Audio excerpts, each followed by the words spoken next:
L'action s'est déroulée dans une ville détruite et relativement petite. En 2047, 25 ans se sont écoulés depuis que les portes interdimensionnelles de l'enfer se sont ouvertes à travers le monde. Le monde a changé, l'humanité est tombée, il ne reste plus que quelques habitants de cette ville, l'un d'eux était un inconnu en armure. Et le deuxième et dernier résident restant n'est qu'un vieil homme ordinaire. Un jour, ces deux-là se sont rencontrés, face à face. L'homme qui portait une armure sortit soudain son épée démoniaque. Et tout aussi inattendument, d'un coup de balançoire, il l'enfonça dans le sol. Agenouillé sur un genou, tenant l'épée d'une main, il tendit la tête du monstre à l'homme de l'autre main. Après tout cela, ils décidèrent d'aller dans un bar pour prendre un verre et se détendre en même temps. La tête de ce monstre disait qu'il y avait des rumeurs selon lesquelles cet homme ne ciblait que les démons de haut niveau. Aussi, elle a décidé de lui demander directement ce qu'il faisait. L'homme a dit qu'il parlait trop et qu'il découvrirait bientôt tout lui-même. Finalement, le monstre comprit s'il avait vraiment décidé de terminer cette quête. Son grand-père a confirmé sa supposition et a déclaré qu'avant que tous les humains ne meurent, il devait collecter 666 666 têtes de démons de haut niveau. Après avoir récupéré toutes les têtes, il peut remonter le temps. Et la tête de démon qu'il a reçue était la dernière à être récupérée. Les têtes de ces démons n'arrêtaient pas de crier à quel point ce grand-père était fou. Que veut-il réaliser avec cela? Est-ce qu'il va vraiment retourner dans le passé et changer l'avenir? À quoi il a répondu qu'il voulait enfin rencontrer sa fille, et que c'était son seul objectif. Après tout, ce n'est que pour le bien de sa fille qu'il a résisté à ce cauchemar pendant 25 ans. Les chefs lui ont demandé s'il pensait vraiment qu'ils allaient laisser les choses comme ça. En parlant d'eux, le démon faisait référence à des êtres supérieurs. Grand-père a dit que si tel était le cas, il n'ouvrirait pas les portes de l'enfer et ne transformerait pas ce monde en cauchemar. Et aussi il n'aurait pas créé cette quête. Disant cela, un portail inconnu s'ouvrait devant lui. L'homme a déclaré qu'il tuerait quiconque déciderait de l'empêcher d'atteindre son objectif. Un instant plus tard, d'un grand-père vieux et épuisé, il se transforme en un homme jeune et énergique. Sans réfléchir une seconde, il sauta du lit et courut vers la porte. Ouvrant la porte et entrant, il prononça le nom de quelqu'un d'un ton légèrement fort. Dans cette pièce, une petite fille nommée Karen dormait dans un lit. Soudain, des souvenirs lui revinrent, c'était une ville de destruction, où il tenait sa fille avec sa main au-dessus d'une falaise. C'était le toit d'un immeuble à plusieurs étages, où seule la main de son père l'empêchait de tomber. Mais le problème était que son bras droit était cassé et que son bras gauche ne pouvait plus bouger. Le père a prié Dieu pour que sa fille survive, même au prix de sa propre vie. Mais soudain, sous la fille accrochée à la falaise du toit, un démon inconnu apparut. Il s'est rapproché de plus en plus de la petite fille et, à cause de tout ce qui se passait, elle s'est mise à pleurer et à crier. Malheureusement, cela ne l'a pas aidée, le monstre a mangé la fille, ne laissant que la main qui tenait son père. Le père se souvint avec horreur de son cauchemar le plus terrible et le plus passé. Les sons qu'il faisait d'inquiétude et de peur ont réveillé sa fille. Elle pensait que c'était son père, mais il n'y avait plus personne dans la pièce. Comme si de rien n'était, il se tenait déjà devant la porte de sa chambre. Il a même pleuré, car une tempête d'émotions l'a submergé. L'une d'entre elles était le bonheur, car tout s'est finalement bien passé pour lui et il est retourné auprès de sa fille. Mais il a aussi compris que son bonheur ne durerait pas longtemps. Après tout, dès que le portail infernal s'ouvrira, le monde changera au point de devenir méconnaissable. Pendant 25 ans, il a vécu seul. Pourrait-il revivre cette horreur à nouveau?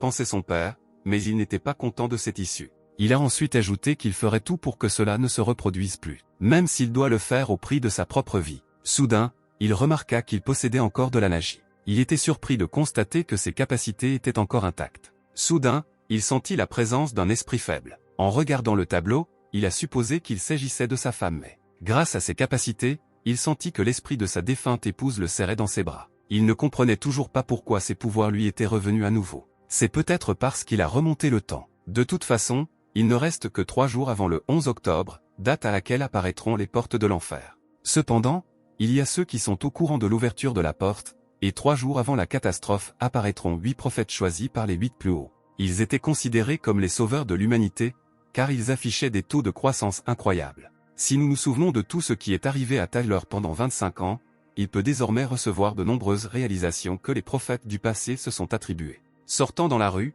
il monta dans une cave et, disant qu'il était temps d'en bénéficier, il descendit. Dans ce sous-sol, il est entré dans l'une des pièces qui s'y trouvaient. Il fut surpris, car il n'aurait dû y avoir personne dans cette pièce, comme dans tout le sous-sol. Mais un homme était assis en plein milieu de cette pièce, il lui a demandé ce qu'il avait amené au navire. Tyler a répondu qu'il était ici pour acheter quelque chose. Soudain, le gars a été attrapé par une énorme main démoniaque. Le démon, en colère, a demandé au gars qui il était. Le gars a répondu qu'il avait entendu dire que les préparatifs pour le test du prophète devraient avoir lieu ici. Après quoi il a demandé au démon s'il avait fait une erreur, le démon a été surpris.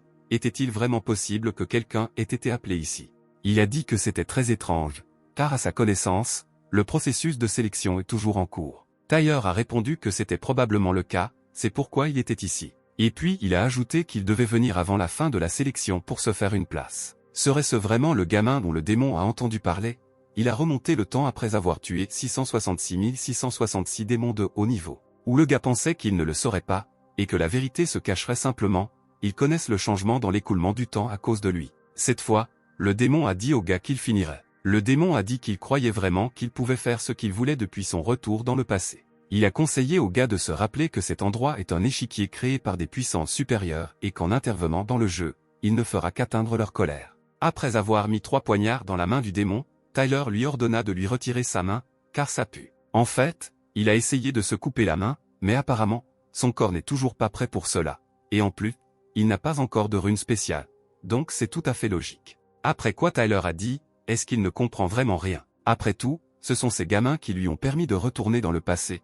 Peut-être que le démon pensait que ces créatures s'en souciaient. Par conséquent, dès qu'il a entendu de tels mots, il a immédiatement tenté d'attaquer le gars. Sans même avoir le temps de toucher Tyler, le démon rate un coup à la tête de sa part. Tyler a demandé si sa tête était juste pour la décoration. Il ne pouvait même pas imaginer ce que ce serait de remonter le temps. Cela signifie qu'il a terminé absolument toutes les quêtes. Et sa main a tué 666 666 000 démons de haut niveau. La seule chose à laquelle le démon pouvait penser était que sa race existait en mangeant la peur des autres créatures. Mais pour la première fois de sa vie, il avait peur d'une personne. Et à cause du sentiment de peur, d'un démon énorme et fort, il s'est transformé en un petit démon effrayé. Tyler a dit qu'il n'avait que 2 choses à savoir. Premièrement, avant que les portes de l'enfer ne s'ouvrent, les représentants de sa race ne devraient pas tuer de personne, car il s'agit d'une règle enfreinte. Deuxièmement, il est venu ici pour rencontrer un démon spécial et le lier. Puis il a ajouté qu'il ne devrait même pas penser à le tuer une fois les portes de l'enfer ouvertes. Tyler l'appelait par son nom, c'était un démon de 2e niveau, Miguel, qui était surpris que le gars connaisse son nom. Ce à quoi le gars a répondu qu'il avait d'assez bonnes relations dans cette ville. Le petit démon commença à crier après Tyler, voulait-il vraiment dire qu'il était son serviteur ou quelque chose comme ça? Le gars n'aimait pas qu'un petit démon lui crie dessus, alors il le regarda d'un air sombre et en colère. Lui, à son tour, ressentit le sérieux de ce regard, ce qui le calma. Mais il savait comment changer la situation, alors il prit un énorme sac et le lança à Tyler. C'était une collection d'objets magiques pouvant être achetés avec des têtes de monstres. Mais tous les articles étaient excessivement chers. Si vous donnez une tête pour un monstre tué, il ne pourra jamais rien acheter. Avec une expression perplexe sur son visage, le démon a demandé au gars pourquoi il regardait si attentivement, puisqu'il n'avait même pas de véritable moyen de collecter autant de têtes. Finalement, le gars a choisi un parchemin et l'a montré au démon. La prochaine chose que Tyler dit, c'est qu'il voulait que Miguel lui donne le parchemin. Le démon a dit qu'il avait vraiment perdu la tête, il ne comprenait pas ce qu'il voulait dire, comment la donner. Une des possibilités pour recevoir ce parchemin magique était si quelqu'un de la race de Miguel l'offrait en cadeau, mais Miguel ne voulait pas le faire, car il mettait des épées dans sa main. Le démon a également déclaré qu'il avait même réussi à le frapper au visage. Alors pourquoi devrait-il le donner?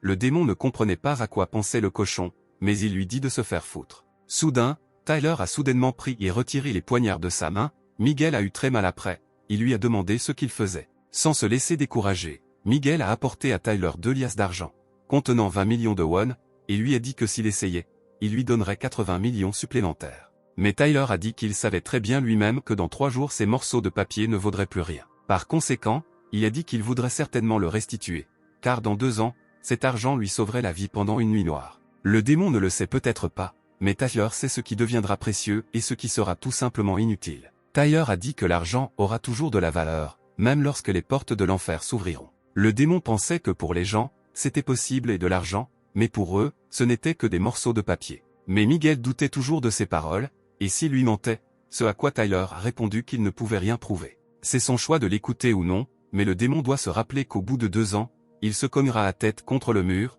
regrettant de ne pas avoir été d'accord. Miguel a dit qu'il est si méchant qu'il est encore pire que ces gamins avec une tête de serpent et un torse humain. Lui souriant en retour, Tyler dit qu'il en avait déjà entendu parler. Soudain, un portail commence à s'ouvrir près d'eux. Et un instant plus tard, le parchemin magique était déjà entre les mains de Tyler. Miguel lui demanda ce qu'il allait en faire. Tyler en a ri, disant qu'il en avait besoin pour des enregistrements personnels et francs. Et ce sera aussi son ticket d'entrée aux épreuves du prophète. Miguel a dit qu'il en avait assez, il espérait qu'il savait ce qu'il faisait. Avant de pouvoir terminer ce qu'il avait commencé, Miguel sentit que quelque chose n'allait pas, se retourna et vit que Tyler a ouvert le parchemin et fait quelques manipulations avec. En un instant, la réalité sembla commencer à se déformer et finalement se fissurer. Après avoir ouvert le portail, Tyler a déclaré qu'il souhaitait rencontrer le principal. Voyant cela, Miguel se précipita en criant dans sa direction. Ainsi, ils furent tous deux aspirés dans un autre monde. Tyler lui a demandé pourquoi il le suivait, ce à quoi le démon a répondu qu'il voulait juste voir comment il allait mourir. Puis il a ajouté qu'il connaît les runes des prophètes grâce aux connaissances du passé. C'est peut-être pour cela qu'il essaie de retirer des privilèges à quelques privilégiés. Miguel a demandé ce qu'il allait faire du prophète, puisque c'était le prophète qui était censé arriver ici en premier lieu. Le démon a dit qu'à ce moment-là, il lui enlevait son privilège, puis il lui a demandé s'il avait au moins un peu honte. Tyler commença à se souvenir d'un fantôme hurlant nommé Travis. C'était un être sans égal, l'une des 8 étoiles de bataille, menant de nombreux morts et étant pratiquement immortel. Travis était égal en force au plus fort des 8 étoiles de bataille, mais pour les gens, il n'était qu'une autre racaille dont il fallait se débarrasser. Cette attitude à son égard était due au fait qu'il était un psychopathe. Pour utiliser les morts, les cadavres nécessaires bien sûr, Travis a mené des expériences sur des personnes vivantes pour créer le cadavre parfait. Il s'est avéré qu'il a également mené des expériences sur Tyler lui-même. Miguel a dit que peu importe à quel point il était cool dans sa vie antérieure, car maintenant il est une personne ordinaire, il doit donc faire attention. Puis il a ajouté qu'il ne sait même pas à qui appartient l'endroit dont il a ouvert la porte. Tyler a dit que bien sûr qu'il le savait, cet endroit appartient à celui qui l'a tourmenté pendant 18 ans. Soudain, une voix venant des ténèbres dit qu'il n'avait pas donné la permission d'entrer. Il s'est avéré qu'il venait d'entrer sur le territoire du propriétaire des 7 serpents. La voix demanda à Miguel pourquoi il avait amené l'homme avec lui. Miguel, à son tour, ne savait pas quoi répondre. Dans l'obscurité, on entendit encore une fois que seul un prophète était autorisé à entrer ici, mais ce type n'était pas le prophète qu'il avait choisi. Le gars a dit que ne pas le choisir était sa plus grosse erreur, car il aurait dû prendre Tyler en premier lieu. Incapable de résister à une telle intensité d'émotion, Miguel a immédiatement révélé que cet homme était celui qui était revenu dans le passé, celui qui avait tué 666 000 démons. La voix disait que c'était celui qui avait renversé leur plateau de jeu. Puis il a ajouté qu'il n'avait pas les qualifications nécessaires, ce à quoi Tyler a dit avec assurance qu'il devrait le vérifier personnellement, car il est meilleur que Travis, qu'il a choisi. La voix rit, se pourrait-il que celui qui a changé le cours du temps soit son disciple? En entendant ces mots, Tyler s'accroupit, sortit un poignard et attaqua l'énorme œil rouge qui se trouvait devant lui. En même temps, il a déclaré qu'il n'avait jamais été son disciple, alors il lui a dit de ne pas dire de bêtises. Après l'attaque, Tyler a été repoussé et, dans l'obscurité, il a entendu ce qui était incroyable. Tyler a entendu son côté demander d'où il avait obtenu un tel pouvoir. Dans son esprit, Tyler a dit qu'il le pensait, même s'il est un être supérieur, il ne sait pas tout. Ce pouvoir est prouvé par le fait qu'il est revenu dans le passé, c'est peut-être une compensation pour ce qu'il a dû traverser l'enfer. D'un claquement de doigts, un feu violet s'enflamma autour des deux. L'inconnu demanda de nouveau d'où il tirait une telle force. Tyler a dit que Travis est le prophète qu'il choisira. Selon lui, il a reçu ce pouvoir de lui. Celui qui était assis sur le trône a de nouveau déclaré qu'il n'avait pas pensé que Tyler était son subordonné. Assis sur le trône, entouré d'énormes serpents, n'était autre que le maître de la famille des serpents. Il a dit qu'il avait entendu parler de qui avait tué 666,666 milliers de grands démons. Le propriétaire des serpents a déclaré que c'était probablement l'observateur du soleil et de la lune qui l'avait fait. Il a été très touché que Tyler ait réussi à surmonter ce chemin et soit venu vers lui. Mais malheureusement, il a déjà choisi un prophète et sa décision est inébranlable. Tyler lui a demandé s'il savait quelles conditions devaient être remplies pour revenir dans le passé. Il a dit qu'il était le seul survivant, que c'était lui, pas celui qu'il avait choisi. Le gars a dit que tous les prophètes choisis étaient morts avant lui. Tyler a expliqué qu'il n'était pas venu mendier pour un poste de prophète, il voulait juste lui donner une chance. S'il ne le choisit pas, qu'il en soit ainsi, mais il apportera la victoire à un autre supérieur. Et quel que soit celui qu'il choisit comme prophète, Tyler a promis de le tuer en premier. Le propriétaire des serpents était sérieusement en colère, a-t-il vraiment osé le menacer? Puis il a ajouté qu'il pouvait le frapper en un clin d'œil. Et en plus, le propriétaire des serpents a dit qu'il pourrait devenir un ennemi des plus élevés, ce qui signifie que ce serait plus difficile pour lui dès le début, auquel cas pourquoi devrait-il le choisir? Tyler a répondu qu'en le choisissant, il pourrait gagner ce foutu match. Il sait que les supérieurs ne peuvent pas le considérer comme un ennemi à cause des règles. Même s'il ne savait rien lorsque les portes de l'enfer se sont ouvertes, il a quand même pu survivre. Par conséquent, après avoir acquis des connaissances, il pourra cette fois survivre à 100%. Le propriétaire des serpents a dit qu'il aimait cet arrangement d'événements. Après ces mots, une sorte de portail est apparu près de Tyler. À la place de ce portail, Travis est apparu, vêtu de vêtements de maison. Avant de pouvoir demander où, ils connaissent son vrai nom. Une énorme main apparut au-dessus de lui, qui finit par l'écraser. Le maître des serpents a déclaré qu'il finirait par changer de prophète qu'il avait choisi. Souriant sournoisement, il dit qu'il choisissait Tyler comme prophète. Tyler lui rendit son sourire, il était content, il avait finalement réussi. Quelques minutes plus tard, ils étaient déjà dans le trésor des serpents, c'était une triade de portes venimeuses. Le propriétaire des serpents a déclaré que maintenant il ne pouvait ouvrir que la porte en cuivre et que Tyler pouvait en prendre tout ce dont il avait besoin, car il devra aider les gens dans ce carnaval. Le gars a demandé avec surprise si tout cela n'était qu'une fête pour eux, le propriétaire des serpents a répondu que cela pouvait être dit ainsi, pour plus de commodité, a demandé de l'appeler Sam. Tyler le regarda et dit mentalement que ce n'était que le début et qu'il profiterait de tout ce qu'il pourrait. Miguel a dit que rien que cette vue faisait trembler ses genoux, et ils ont discuté comme si de rien n'était ici. Avant qu'il puisse franchir la porte en cuivre avec eux, celle-ci claqua juste devant lui. Au bout d'un moment, Tyler est sorti seul et a dit qu'il pouvait y aller. Miguel était très intéressé par ce qui se passait à l'intérieur, alors il a décidé de demander directement à Tyler. Tyler lui dit qu'à l'intérieur il avait reçu un objet magique, c'était le casque d'un moine léorique, un légendaire de première classe, il appartenait au roi le plus arrogant de l'histoire. Lorsque ce casque est utilisé par les vivants, il leur draine leur force vitale, mais lorsque les morts l'utilisent, ils acquièrent un pouvoir énorme. Miguel a admis mentalement qu'il était intéressé par ce qu'il choisirait. Mais pourquoi a-t-il choisi quelque chose d'absolument inutile pour une créature vivante? Mais tout ce qu'il a dit à voix haute, c'est que Tyler avait un goût incroyable. Il n'a pas réagi et a dit à Miguel de lui montrer son sac. Le démon lui a rappelé que pour acheter quoi que ce soit, il faut des têtes de monstres. Ce à quoi Tyler dit qu'il avait des têtes et montra un sac contenant 100 000 têtes. Il a demandé s'il avait vraiment reçu ces têtes du propriétaire des serpents. Tyler a répondu que Sam les lui avait vraiment données. Miguel a déclaré que chaque fois qu'il donnait quelque chose, il facturait des prix incroyables, même pour les choses les plus simples. Avec une expression inquiète sur le visage, il a demandé combien il avait payé pour les 100 000 têtes, mais Tyler a répondu qu'il ne les avait pas payées. Après tout, c'est Sam qui l'a payé parce qu'il craignait d'être la cible des autres prophètes puisqu'il remontait dans le temps. Mais en retour, il lui confia une quête, la qualifiant de « fortune ». Quelque chose d'équivalent à un exploit tel que retourner dans le passé ou tuer 666 666 000 démons. En plus de la quête de niveau légendaire, une quête cachée des 7 incarnations de serpents a également été ajoutée. Miguel était choqué par ce qu'il entendait, il ne pouvait donc même pas bouger. Tyler lui a demandé pourquoi ils traînaient ensemble, car il lui a dit de lui donner son sac. Il a immédiatement fouillé son sac et a demandé ce qu'il avait besoin de trouver.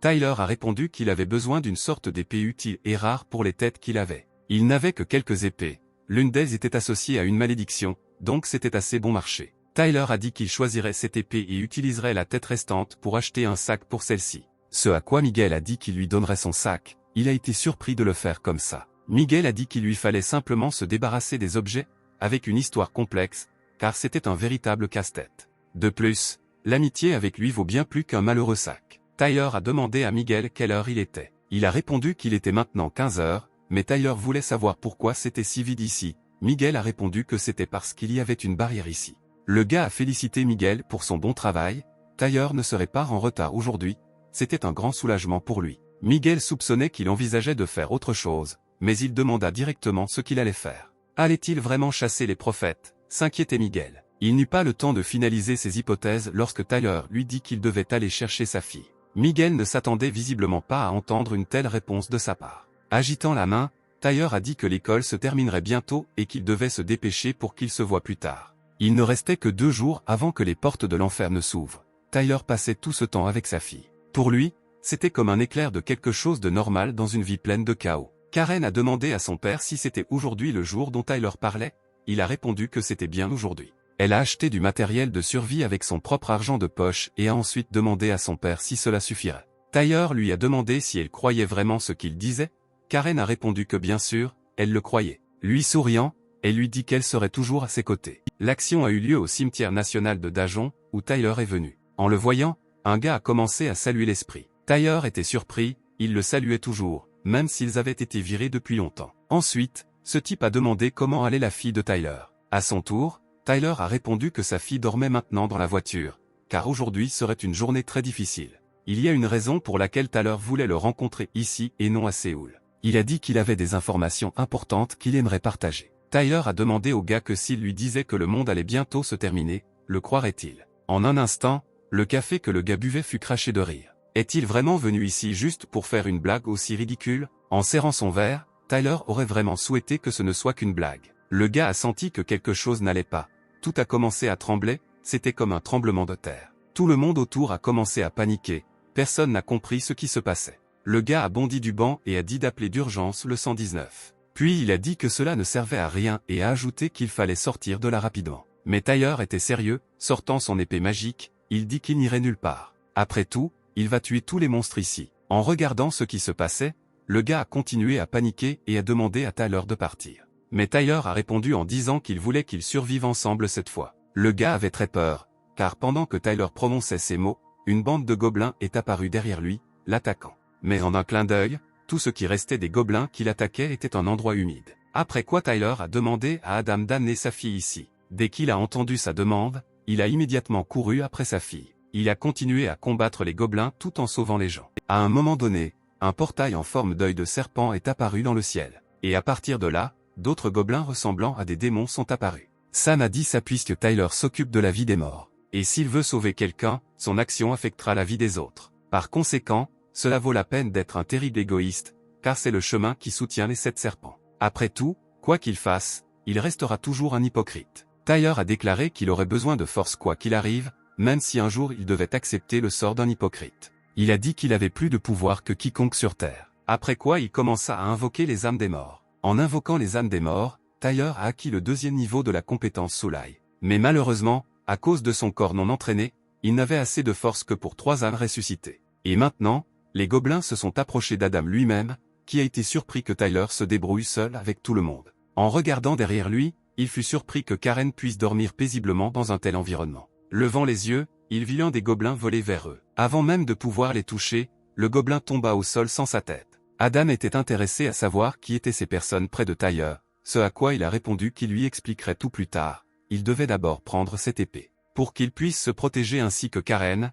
car il y a encore beaucoup de gobelins dans les environs. Mais Adam a promis au maître de ne plus reprendre l'épée, mais il ne pouvait pas refuser, car il devait sauver les gens. Les gens ne comprenaient pas pourquoi la police n'était pas encore arrivée, ils avaient très peur, personne ne voulait mourir. Soudain, la femme découvrit son fils sous le pont, où se trouvaient de nombreux gobelins. Elle était sur le point de courir vers lui, mais un homme l'a arrêtée et lui a dit qu'il devait sauver les personnes restantes, mais sa mère lui a quand même demandé de la laisser partir. Pendant que tout cela se passait, il y avait déjà un gobelin derrière le garçon, prêt à l'attaquer. Mais en un clin d'œil, Adam lui a privé sa tête, sauvant ainsi le garçon. Le garçon avait très peur, alors Adam lui a dit d'aller voir sa mère. Tyler a dit mentalement qu'il ne devrait pas montrer sa force, il confierait donc la position de leader dirigeant les gens à Adam.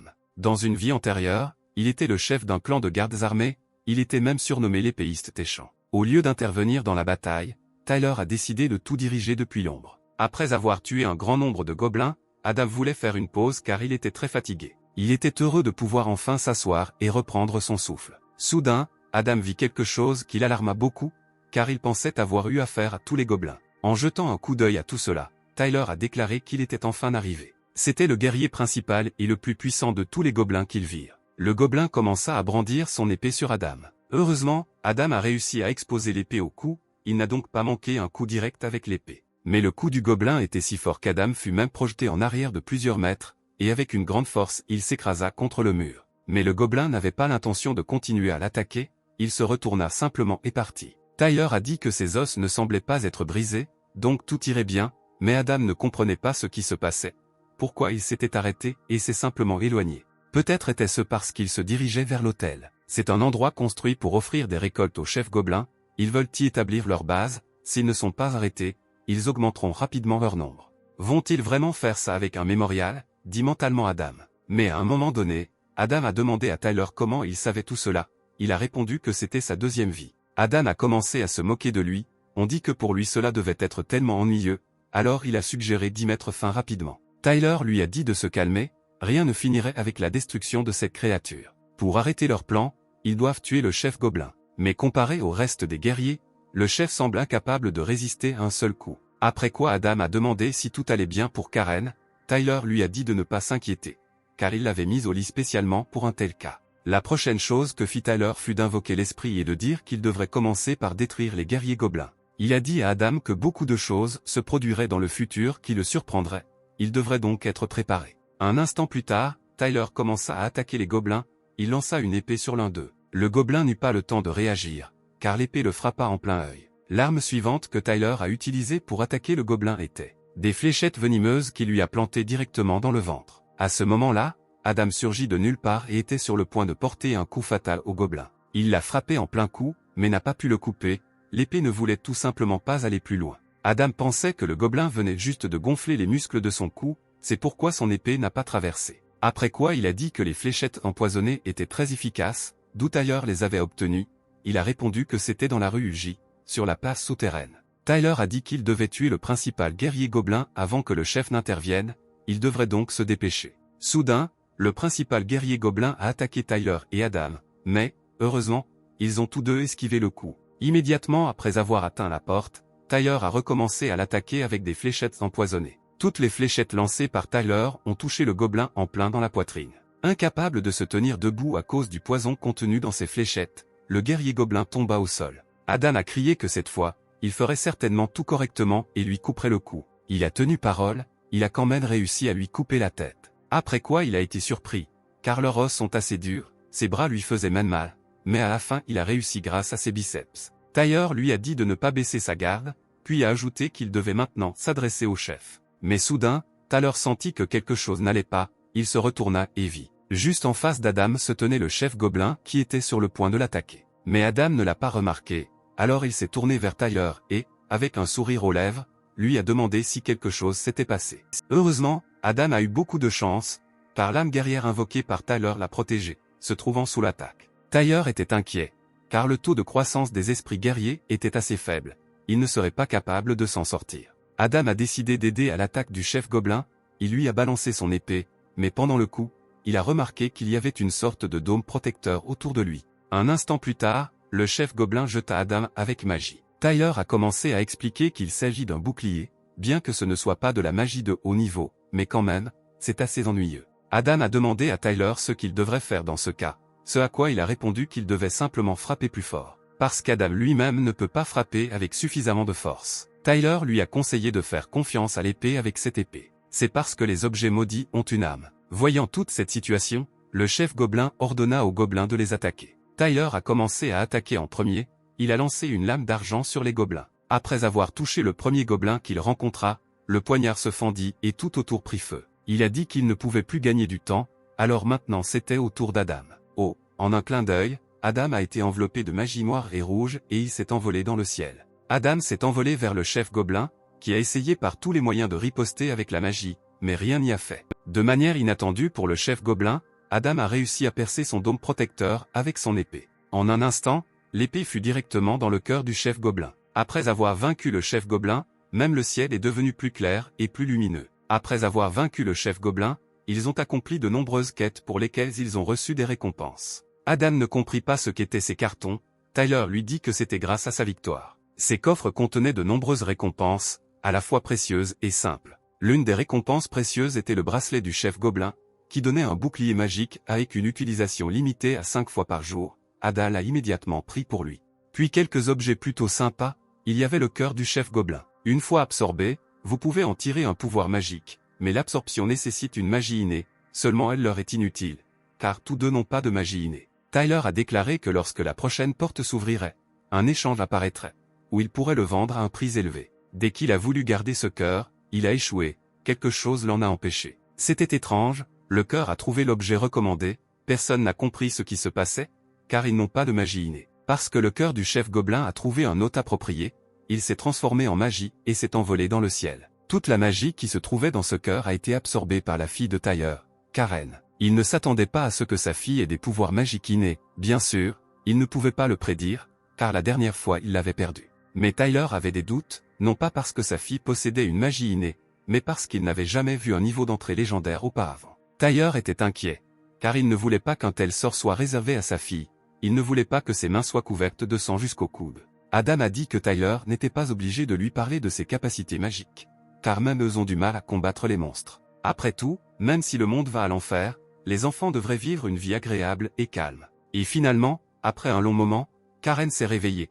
Elle a vu qu'elle était dans la rue et a été surprise, car avant cela, elle avait dormi dans la voiture. Adan a dit qu'elle avait tellement grandi depuis qu'il ne s'était pas vu qu'il lui a demandé si elle voulait jouer aux avions avec lui. Karen a répondu qu'elle n'était plus une petite enfant et qu'elle ne faisait donc pas ce genre de choses. En se retournant, Karen vit que la ville était dans un chaos complet, des corps gisaient partout, des gens comme des gobelins. Voyant tout cela, Karen s'est tournée vers son père, car il lui avait promis que, quoi qu'il arrive, ils géraient tout ensemble. Après tout, c'est pour cela qu'il lui avait parlé d'aujourd'hui, pour qu'ils puissent tout faire ensemble. Soudain, un petit garçon s'est approché de Karen et lui a demandé de l'aide. Elle lui a demandé ce qui s'était passé, ce à quoi il a répondu que quelque chose était arrivé à sa mère. Après quoi il pointa son doigt vers son corps, il s'avéra qu'elle avait été tuée par des gobelins. Le garçon a beaucoup pleuré, alors Karen l'a serré dans ses bras et a commencé à le calmer. Adan a dit que lui et sa fille sont très semblables, c'est pourquoi Karen est précoce, mais Tyler a dit qu'elle ressemble davantage à sa mère. Tyler a admis qu'il était si faible,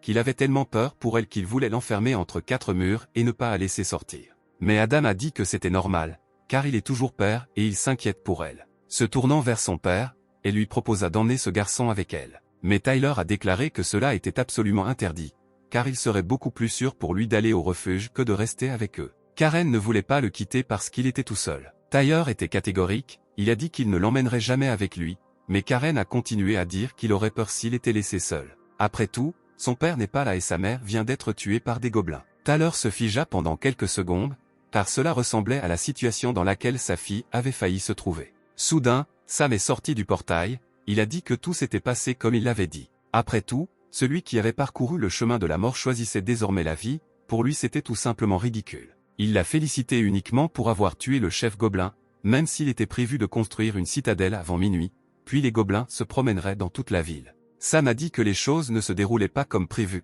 mais ne serait-ce pas un avantage pour Sam si Tyler adoptait une position proactive. Le propriétaire des serpents a dit que cela lui était effectivement bénéfique, mais tous les plus élevés ne sont pas d'accord avec cela, car il a ressuscité les morts avant même le début du carnaval. Tyler ne comprenait pas quel était le véritable problème, il a simplement utilisé les moyens à sa disposition, mais Sam a dit que tout devait commencer par le carnaval. Maintenant que l'équilibre est rompu, Sam demande à Tyler s'il peut faire appel aux défenseurs du pays, dieux morts ou héros. Le gars a dit que la première chose à laquelle il fallait penser était la sécurité des personnes. C'est pour résoudre ce problème que Sam est venu voir Tyler, car il avait un compromis à lui proposer. Le compromis consistait à échanger vie contre vie, car il avait déjà collecté un certain nombre d'âmes de mort, Sam demanda de les lui donner. Habituellement, l'essentiel est que l'échange soit égal, mais comme il y a eu une erreur des deux côtés, une seule vie peut tout décider. Cette vie était la vie de ce petit garçon, Tyler voulait toujours le laisser ici. Mieux vaut donner la vie de ce garçon à Sam que de le laisser mourir ici. En entendant toutes ces absurdités, Karen, sans une seconde d'hésitation, a couru vers Sam et l'a frappé. Karen a demandé qui cette femme pathétique allait tuer. Sam était sérieusement en colère, parce qu'une personne ordinaire a osé le frapper, il l'a immédiatement jeté avec sa magie. Il l'a jeté si loin qu'il a heurté le mur. Tyler voulait aider sa fille, mais Sam ne l'a pas épargné non plus. Après quoi Adam a décidé d'intervenir en lui ordonnant de s'arrêter. Il lui a lancé son épée et était prêt à attaquer. Mais finalement, Sam a neutralisé les trois. Il a dit que même s'il aime Tyler, si sa fille dépasse les limites, elle sera punie. Sam pensait à qui il prendrait la vie, à celle de sa fille ou à celle de ce garçon. Il a dit que Tyler devrait en choisir un, celui qu'il choisirait mourrait. Soudain, le cœur du chef gobelin tomba de la poche de Tyler. Cela s'est immédiatement transformé en magie et a commencé à s'imprégner de sa fille, Karen. Sam commença à rire en disant que c'était exactement ce qu'il attendait. Tyler était surpris d'avoir étudié les capacités de Karen, il avait tout planifié à l'avance. Après quoi, il s'est excusé auprès de sa fille pour tout ce qu'il avait fait, a déclaré qu'il voulait juste la protéger et a admis que c'était son erreur. En réponse, sa fille lui a dit qu'il n'était responsable de rien. Désormais, quoi qu'il fasse, quelle que soit la décision qu'il prend, elle croira toujours en lui et sera à ses côtés. Soudain, l'esprit de sa mère a commencé à la calmer et à lui transférer des pouvoirs, modifiant ainsi son niveau magique. Une fois que la fille a acquis plus de pouvoir, elle a créé une boule magique, accusant Sam d'être de sa faute. Elle envoya cette boule magique dans sa direction. Mais au lieu d'esquiver le coup, il resta là et sourit. D'un simple geste de la main, il absorba toute l'attaque de Karen. Puis il a ajouté qu'il ne s'agit même pas du niveau de pouvoir le plus élevé, mais seulement du légendaire. Sam a demandé à Tyler s'il n'avait vraiment pas assez de monde, alors un autre gars intéressant est apparu à côté de lui. Se préparant à attaquer, Karen a dit à Sam de ne pas bouger. Mais un instant plus tard, elle perdit connaissance et tomba au sol. Sam a dit que le tonnerre et les éclairs sont des magies qui nécessitent un pouvoir énorme, puisque le pouvoir de Karen venait de se réveiller. Elle était confrontée à une surcharge. Il s'approcha d'elle et commença à utiliser une sorte de magie. Voyant cela, Tyler lui dit de ne pas toucher sa fille, sinon tout le monde mourrait, quel que soit son rang. À son tour, Sam a dit qu'il ne lui ferait rien, il voulait juste l'aider. Sam a dit qu'il aurait pu le remercier pour le traitement, après quoi il a ajouté que d'autres supérieurs ont également vu ce qui s'était passé, donc cette fois la performance serait suffisante. Le propriétaire du serpent a déclaré qu'il devait désormais se protéger non seulement des monstres, mais aussi des supérieurs jaloux de sa fille. Tyler a dit que même lui-même ne resterait probablement pas assis à regarder. En entendant cela, Sam a lancé à Tyler une balle rouge inconnue. Il s'est avéré que cet objet avait été créé après l'achèvement de la citadelle Goblin. Après quoi, le sourire aux lèvres, il a dit à Tyler de prendre soin de lui afin de survivre pour sa victoire. En se réveillant dans la voiture, Karen a demandé s'il y avait eu une bagarre avec Sap. Elle ne se souvenait de rien du tout. Adam lui a dit qu'elle s'était évanouie à cause de la surcharge. Karen a commencé à s'en souvenir, et à ce moment précis, elle a demandé ce qui était arrivé à ce garçon. Il a répondu que le garçon allait bien, son frère l'avait emmené au refuge. Karen a dit qu'il aurait dû les accompagner, ce à quoi Tyler a répondu qu'il serait beaucoup plus en sécurité dans le refuge qu'avec eux. Après tout, grâce à une seule personne, ce refuge est désormais l'endroit le plus sûr de Corée du Sud. Tyler a connu cet homme toute sa vie, on peut lui faire confiance, donc Karen n'a pas à s'inquiéter pour ce garçon. Karen a demandé si c'était le plus sûr là-bas, où allait-il maintenant.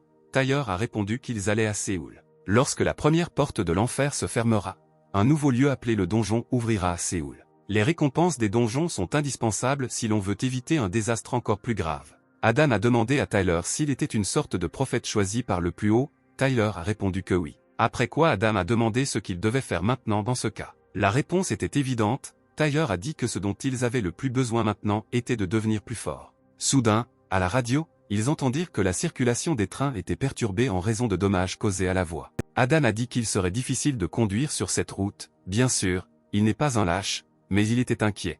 Car Karen était avec eux, il valait donc mieux prendre la route fédérale. Soudain, un gobelin a volé directement dans leur pare-brise. Ils se sont immédiatement arrêtés et ont demandé si Karen allait bien. Tyler commença à penser qu'il n'avait pas encore réussi à s'occuper de tous les gobelins. Soudain, une flèche vola près de l'oreille de Tyler et frappa le gobelin en plein œil. C'était un type lâche, il a demandé pardon, après quoi il a ajouté que ce monstre allait attaquer. Tyler lui a dit d'abaisser son arc en premier. Il y avait plusieurs corps de gobelins qui traînaient autour de la voiture. Tyler a demandé si ce type les avait tous tués. Il a répondu que c'est exactement ce qui s'était passé. Adam l'a félicité pour son excellente vision, car il visait directement les organes vitaux des gobelins. Tyler commença à se demander si une personne ordinaire aurait pu tuer 5 gobelins avec un seul arc. Après quoi Tyler a demandé quel était le nom du gars, il a répondu qu'il s'appelait Andrew. Adam lui a demandé comment il s'était retrouvé dans un tel chaos, car le haut-parleur disait que tout le monde devait rester à la maison. Le gars a répondu qu'il devait aller à Séoul, où son grand-père était à l'hôpital et n'était pas en contact. Maintenant, Tyler comprenait pourquoi il ne l'avait pas vu dans sa vie antérieure, car même Karen, qui possède la meilleure magie, ne pouvait pas s'échapper, et il a dit au gars de rentrer chez lui. Mais le gars a supplié de l'emmener avec lui, il a dit qu'il les paierait certainement pour cela. Tenant une sorte de pierre violette dans ses mains, il dit que cette chose était tombée après la mort du monstre. Ce à quoi Adam a répondu qu'il n'était pas un frère et qu'il ne travaillait pas avec des pierres. Soudain, Tyler courut vers Adam pour lui demander si cette pierre était réellement apparue après la mort du gobelin. Apparemment, Tyler a reconnu la pierre et s'est demandé si elle pourrait apparaître maintenant. À la fin, ils ont emmené le gars avec eux. Tyler lui a demandé s'il avait vraiment menti. Andrew a répondu qu'il était vraiment tombé du gobelin. Il s'avère que c'était l'une des runes magiques, la rune de dextérité. Il existe 2 types de pouvoirs que les gens obtiennent au carnaval. Le premier est la prédisposition, comme dans le cas de Karen, et le second est celui des statistiques. La prédisposition, le talent principal dès la naissance, et toute personne peut recevoir et augmenter ses statistiques. Les runes, objets spéciaux qui augmentent les statistiques, étaient bien sûr très demandés, mais les chances qu'une rune tombe des monstres sont négligeables. Bien sûr, les chances qu'une rune tombe ne sont pas nulles, et il y a même une chance qu'elle tombe d'un gobelin. Tyler se demandait si c'était plus que de la chance. Il se tourna vers Andrew et lui demanda qui lui avait appris à utiliser un arc. Il a répondu que son père était membre de l'équipe nationale, mais qu'il était à l'hôpital après un accident. Le nom de son père était Brian, un nom que même Adam reconnaissait. Et puis Tyler se souvint que Brian, dans une vie antérieure, était un maître des runes.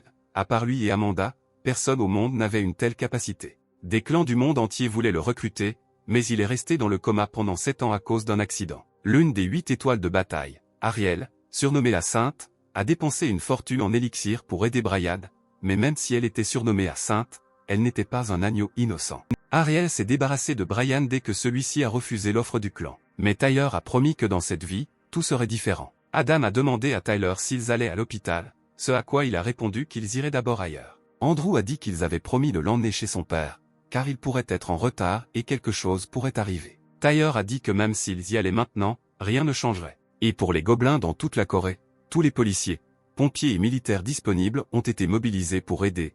Tout d'abord, ils se sont occupés des institutions médicales.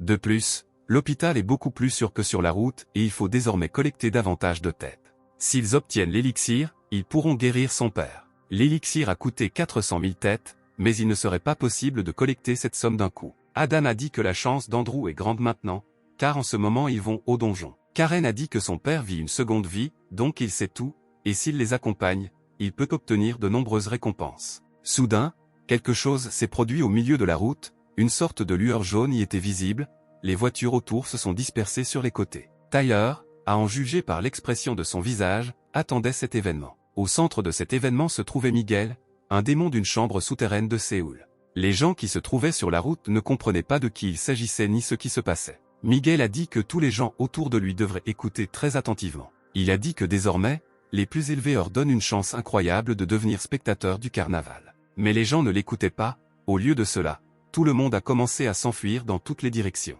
Miguel n'aimait pas que les gens ne l'écoutent pas du tout. Tout en criant, suffisamment de magie émanait de lui pour disperser les voitures. Il était mécontent que les gens ne l'écoutent pas lorsqu'il leur communiquait des informations aussi importantes. Ensuite, il a dit que les informations importantes seraient automatiquement ajoutées à leur tête, donc il n'était pas nécessaire de tout leur expliquer. Soudain, Miguel remarqua une voiture qui klaxonnait. Un Tyler insatisfait et irrité est sorti de la voiture. Il lui ordonna d'arrêter de trop parler. Était-ce le démon dont Tyler parlait? Demanda Adam, puis il ajouta qu'il avait l'air plus fort que ses gobelins. Insatisfait, Miguel commença à leur dire s'ils osaient vraiment le comparer aux gobelins. Lorsque Miguel s'est approché d'eux, il a attrapé Tyler par l'épaule. Après quoi, il s'est excusé auprès de Tyler, disant qu'il ne pouvait pas savoir qu'il était là, et il lui a en outre demandé de ne pas lui faire de mal, car les gens les regardaient. Tyler a dit qu'il parlait trop et lui a ensuite ordonné de lui montrer tout ce qu'il avait dans son sac. Peut-être qu'il leur donnera l'élixir, demanda Tyler, mais Miguel répondit avec inquiétude que cela valait jusqu'à 400 000 têtes. Miguel a dit que le carnaval a déjà commencé et que si vous enfreignez les règles, il y aura des problèmes. Ni Adam ni Andrew ne comprenaient de quoi ces deux-là parlaient. Et finalement ils finirent de parler et Tyler revenait déjà vers eux. À son arrivée, Karen lui a demandé de quoi il parlait, ce à quoi son père a répondu qu'il avait acheté quelque chose avec son argent de poche. Il a dit qu'ils en auraient besoin pour leur survie. Soudain, une tempête d'émotions envahit Andrew. Il ne comprit pas ce qui se passait et ce qu'était ce carnaval. Tyler a répondu que ce démon démarre le carnaval et télécharge des informations de base à ce sujet dans la tête des gens. Andrew ne comprenait pas comment tout cela était possible, pouvait-il vraiment vivre une seconde vie? Adam a demandé à Tyler ce qu'il devait faire de la voiture, s'il devait la laisser ici. Mais Tyler lui a dit de conduire. Est-il vraiment possible pour Adam de pénétrer par effraction dans le donjon en voiture? Il a vraiment aimé cette idée. Mais Tyler lui a dit qu'il irait à Saint-Chon, qu'il y avait une sortie du donjon et qu'il s'y retrouverait. Après tout, à Saint-Chon, une bataille plus sérieuse les attend qu'à Séoul, appelée l'heure de la mort. Grâce à l'introduction d'informations dans sa tête, il saura tout, mais Adam n'aimait pas le fait que même les enfants se battraient. Mais il ne le ferait pas. Même si vous fermez rapidement la porte, il y aura de nombreuses victimes, c'est pourquoi Adam doit s'y rendre. Il doit protéger les personnes qui seront en danger. Adam a dit que Tyler pouvait compter sur lui. Malheureusement, Tyler a compris qu'il y aurait un nombre incroyable de morts. Mais c'est aussi l'occasion de gagner beaucoup de têtes pour acheter l'élixir, et avoir Maître Brian à vos côtés. Tyler voulait finir rapidement pour qu'ils puissent se revoir plus tard, après quoi il a dit à Andrew et Karen de se préparer. Sur le chemin du donjon, ils ont également affronté des monstres. Tout le monde l'a fait du mieux qu'il a pu, mais Karen les a tués avec magie. Le gars savait que la magie existait, mais il ne l'avait jamais vue de ses propres yeux. Mais tout ce à quoi Karen pouvait penser, c'était qu'elle devait prendre son téléphone pour réaliser des vidéos TikTok. Andrew ne comprenait pas comment elle pouvait être si calme, mais Karen a dit qu'elle jouait souvent à un jeu avec des zombies, donc elle n'avait pas du tout peur d'eux. Karen a ajouté que seule la joueuse professionnelle Flamme est meilleure qu'elle dans ce jeu. Tyler a dit à Karen de ne pas en faire trop et de ne pas se laisser submerger à nouveau. Un assez grand nombre de zombies parcouraient tout le territoire. Mais en quelques secondes, Andrew s'est occupé de tout le monde, leur tirant une balle directement dans la tête. Tyler, voyant sa précision, lui a demandé s'il voulait vraiment devenir joueur professionnel, comme son père. Andrew a admis que son troupeau était bien meilleur après l'apparition des gobelins. A-t-il vraiment une compétence innée en tir à l'arc, a demandé Tyler. Le gars a répondu que pendant le tournage, il avait eu des sensations assez étranges et que dès qu'il les ressentait, il en parlait immédiatement. Soudain, ils virent qu'il y avait un coffre avec des récompenses juste devant eux, mais la route était bloquée par une bande de zombies. Karen a immédiatement couru vers lui en lui disant qu'elle l'ouvrirait, tandis qu'elle incinérait tous les zombies sur son passage. Tyler lui a immédiatement crié d'arrêter parce que quelque chose n'allait pas. Mais Karen ne l'entendit pas, il se souvint qu'il était quelque part dans le donjon. Il y a un piège, et très probablement ce coffre est le piège. Tyler a immédiatement ordonné à Andrew de tirer sur ce coffre. Dès que Karen a voulu toucher la poitrine, une flèche l'a touchée et elle a explosé. Mais en fin de compte, Karen n'a pas été blessée. Ses cheveux sont simplement devenus plus volumineux. Le père a commencé à expliquer à sa fille que si elle avait touché ce coffre, elle serait morte sur le coup, elle devrait donc être plus prudente. Avec une expression effrayée sur le visage, Andrew a déclaré que de telles choses doivent être prévenues à l'avance. Mais ce coffre n'était pas vide, il y avait une sorte de clé à l'intérieur. Selon Tyler, c'était la clé de la chambre du patron. Et finalement ils arrivèrent à la porte principale de cette pièce. Tyler a dit que derrière cette porte se trouvait le roi des ghouls. Pendant ce temps, Adam était coincé dans la circulation, mais il ne pouvait pas quitter la voiture, car c'était la voiture de Tyler. Soudain, il a entendu à la radio que tous les habitants de Sula devaient immédiatement se rendre au refuge. En regardant par la fenêtre de la voiture, il comprit la raison d'une telle demande. Il s'avère que la deuxième porte de l'enfer s'est ouverte, l'heure du crépuscule est arrivée. En plus du roi des ghouls, il y avait aussi 4 puissants zombies dans la pièce. S'ils ne s'en occupaient pas, ils ne pourraient pas attraper le roi. Andrew a déclaré que s'ils combinaient leurs pouvoirs, ils pourraient vaincre tout le monde. Mais Tyler a dit que cela ne fonctionne pas de cette façon, parce que le roi des ghouls les ressuscitera. Il n'y a qu'une seule issue, c'est de les tuer tout en même temps. Karen a demandé à son père s'il utilisait ce qu'il avait acheté à Miguel. Sortant ce pendentif de sa poche, il dit que cela retarderait la résurrection des zombies. Mais il sera assez difficile d'en résister à 4 à la fois. Mais Tyler avait un plan, le seul moyen de gagner. Les militaires avaient déjà franchi la première étape, mais ils savaient que la deuxième étape serait plus dangereuse. Ils avaient besoin de l'aide du public, mais ils ne savaient pas si certains d'entre eux étaient des survivants ou non. Le militaire a déclaré qu'ils avaient déjà tout vérifié à l'aide d'une caméra thermique et qu'il n'y avait aucun civil nulle part. Si vous ne leur tirez pas dessus depuis les airs, vous pouvez alors considérer que tout est perdu. À ce stade, les dégâts à venir sont bien plus importants que lorsque les premières portes de l'enfer se sont ouvertes. La voix au téléphone a dit que si l'armée lance une attaque, le désordre sera encore plus grand. Il faut d'abord penser au peuple. Mais le militaire n'aimait pas ça, il croyait vouloir en faire des victimes. L'un des soldats a dit au commandant qu'un civil approchait, le commandant lui a ordonné de faire demi-tour immédiatement. Mais tout le problème était qu'il pensait qu'il était fou, parce qu'il cherchait juste à percer. Il s'avère qu'Adam conduisait cette voiture. À ce moment-là, Tyler et les enfants ont ouvert ses portes et sont entrés. Tyler a immédiatement invoqué 3 esprits guerriers et leur a ordonné d'attaquer les zombies. Karen l'a également aidé, elle a attaqué les zombies avec sa magie. Andrew était surpris de voir comment ils pouvaient se déplacer si vite malgré leur taille. Enfin, en position de combat, il était prêt à tirer sur les zombies. Lorsque le premier zombie vaincu est tombé au sol, Tyler a sorti ce pendentif, il a d'une manière ou d'une autre interagi avec le cerveau du zombie. Le roi des ghouls a pointé son doigt vers le zombie mort et a murmuré quelque chose. Karen le regarda avec surprise pour voir s'il allait ressusciter des zombies. Tyler était surpris si elle comprenait vraiment ses paroles, cela lui avait probablement été transmis par sa mère. Mais il n'a jamais vu cela auparavant, donc ce n'est que sa supposition pour l'instant. Il demanda à sa fille de leur traduire tout ce que disait le roi des coulis. Il s'est avéré que le roi des ghouls avait effectivement commencé à réanimer ses guerriers. À leur tour, ils ont recommencé à attaquer Tyler et les enfants. Mais ils n'avaient qu'un seul pendentif, et si cela continue, ils ne gagneront jamais. Tyler le regarda et dit qu'il n'avait jamais fait ça auparavant dans sa vie antérieure. Puis il a crié à sa fille de libérer sa magie dans le pendentif. Le pouvoir de Karen doit circuler à travers lui, c'est le seul moyen de les atteindre tous avec la magie. Mais les zombies, avec leur attaque éternelle, n'ont pas permis à Tyler de réaliser son plan. Les larmes aux yeux, Karen a déclaré qu'il ne pouvait pas viser. Puis elle regarda Andrew et fut surprise de voir à quel point il était calme lorsqu'il visait. Tandis qu'Andrew tuait 2 zombies à la fois, Tyler souleva le pendentif au-dessus de lui et dit à Karen de lui tirer dessus. Mais dès qu'il a dit cela, le zombie a immédiatement fait tomber le pendentif de ses mains et il s'est immédiatement cassé. Les zombies restants à cette époque ont vaincu les âmes invoquées des guerriers de Tyler. Le roi des ghouls, voyant tout cela, se mit immédiatement à rire. Karen tomba dans la confusion, elle ne comprit pas si c'était la fin. Prenant les fragments du pendentif dans ses mains, Tyler sourit et dit que ce n'était que le début. Immédiatement après ces mots, il a collé tous les fragments qu'il avait dans la main dans le zombie. Après quoi Karen a finalement pu viser et tuer 2 zombies. Tyler a dit que maintenant c'était au tour du roi des ghouls. l'un des zombies survivants a décidé d'attaquer soudainement Tyler. Mais l'âne invoqué par Tyler a instantanément tué ce zombie. Un instant plus tard, l'un des guerriers de Tyler a transpercé son épée dans la tête du roi Ghoul. Mais en raison de la réaction protectrice du corps du roi Ghoul, les os ont été libérés de la poitrine à la seconde même et ont transpercé directement Tyler. À ce moment-là, les militaires présents au poste de contrôle ont reconnu Adam et lui ont demandé ce qu'il faisait ici. Adam a répondu qu'il était comme un héros qui apparaît au bon moment, au bon endroit. Puis il a ajouté que les autorités arriveraient bientôt. Le soldat a demandé si le capitaine Tyler lui-même viendrait ici, il a répondu que ce serait lui. Et jusqu'à son arrivée, ils se défendront ici. Seul le soldat a dit qu'il n'avait pas d'armes pour Adam.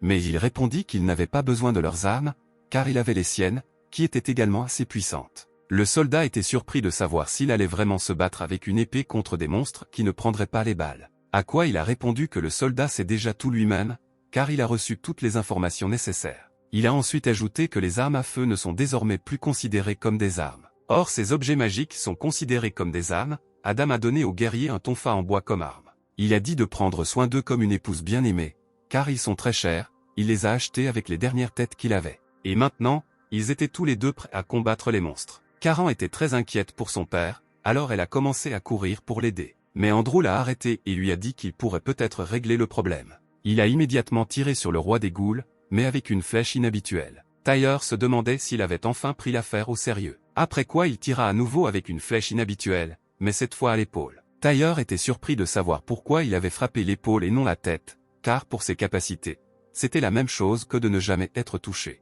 Andrew a demandé à Karen de lui lancer de la magie, mais sans le frapper à la tête. Mais cette fois, le roi des ghouls repoussa l'attaque. Karen n'était clairement pas prête pour un tel tournant. Immédiatement après avoir repoussé l'attaque, le roi des ghouls s'est soudainement envolé pour attaquer Karen. Alors que le roi était dans les airs, André le frappa de nouveau avec une flèche, mais cette fois il le frappa en plein cœur. Tombé au sol, le roi commença simplement à s'évaporer dans les airs. Tyler s'est rendu compte que seule une flèche aurait pu faire le travail et qu'il n'était pas du tout nécessaire d'avoir un pendentif. Il a demandé à Andrew comment il avait fait, ce à quoi il a répondu qu'il avait remarqué que certaines parties de son corps brillaient. Si vous les tuez séquentiellement, ces runes tomberont. Mais tous les monstres n'ont pas cette lumière, Andrew appelle cela une révélation. Tyler ne pouvait même pas imaginer que les runes aideraient dans la lutte contre le roi, même sans le pendentif. Si les monstres dotés de runes brillent, il les lâche parfois. En combinant les capacités avec Andrew, il sera possible de recevoir des runes par poignée, le bonhomme leur sera clairement utile. Soudain, la récompense pour avoir tué le roi des ghouls est apparue juste devant eux. Ils ont reçu plusieurs pièces Ghoul King et plus de 15 000 têtes, c'était un jackpot. Andrew a reçu le gant magique Aura du Ghoul King, mais il n'a pas compris de quoi il s'agissait. Tyler a dit que c'était une chose très utile et solide, donc Andrew devrait l'utiliser à bon escient et l'odeur disparaîtra avec le temps. Le gars a décidé de mettre ce gant sur lui-même, en se couvrant le nez pour ne pas sentir l'odeur, mais avec le temps. Il a vomi et Tyler a dit que l'odeur devrait disparaître dans environ 3 ans. Mais la récompense principale était les anciennes clés du roi des ghouls. Avec ces clés vous pouvez ouvrir le trésor. Il n'y en avait que 3, une pour chacune. Karen a demandé à son père quel genre de parchemin il tenait dans ses mains, ce à quoi il a répondu qu'avec l'aide de ce parchemin, il serait possible de trouver un moyen de sortir du trésor. Et aussi, lorsqu'ils descendront sous terre, ils devront se séparer. Alors n'ayez pas trop peur lorsqu'ils se retrouveront seuls. Sa fille en est venue à la conclusion qu'elle ne pouvait choisir qu'une seule porte et qu'il lui serait impossible de revenir par le même chemin. Andrew a demandé ce qu'il devrait choisir, mais Tyler a répondu que ce n'était pas lui qui avait défendu cet endroit dans une vie antérieure et qu'il ne pouvait donc donner aucun conseil. Il sait seulement que le défenseur a reçu la couronne Kundal, cet objet des nécromanciens, mais même l'ayant reçu, cela n'apportera pas beaucoup d'avantages. Tyler regarda Andrew et vit qu'il le regardait avec un regard suspicieux. Tyler dit qu'il ne savait pas tout non plus. Puis il a ajouté que ce n'est que le premier donjon, donc ils ne peuvent pas choisir pendant longtemps. Car Adam les attend et ils doivent se dépêcher. Tyler a dit que cet endroit était magnifique, après tout, c'était un trésor appartenant à l'empereur. Il fit le tour du donjon, cherchant quelle porte choisir, et tomba sur une porte avec un panneau, la lame de Mornu. Grâce seulement à sa seconde vie, il savait qu'il s'agissait de 2 lames utilisées par le chasseur de diables japonais, mais les armes n'avaient désormais plus de sens pour eux. Soudain, l'attention de Tyler se tourna vers l'une des portes, il s'y dirigea et fut ravi. Il ne parvenait pas à trouver un moyen d'obtenir cet objet, il était donc surpris d'avoir pu le trouver ici, et si rapidement. En entrant à l'intérieur, il y vit une sorte de livre magique. C'était un livre de Balanta, le plus haut niveau de magie. Ayant terminé ses affaires, il revint vers les enfants, il leur demanda s'ils étaient capables de choisir la bonne porte. Andrew a dit que c'était difficile, mais il a pu décider, mais il ne sait pas si c'est une chose utile, car il n'y avait aucune description nulle part. Karen a également déclaré qu'elle avait pu choisir la porte et qu'elle avait montré à son père ce qu'il y avait à l'intérieur. C'était un bracelet de fée du lac, si vous dormez avec, votre force augmentera.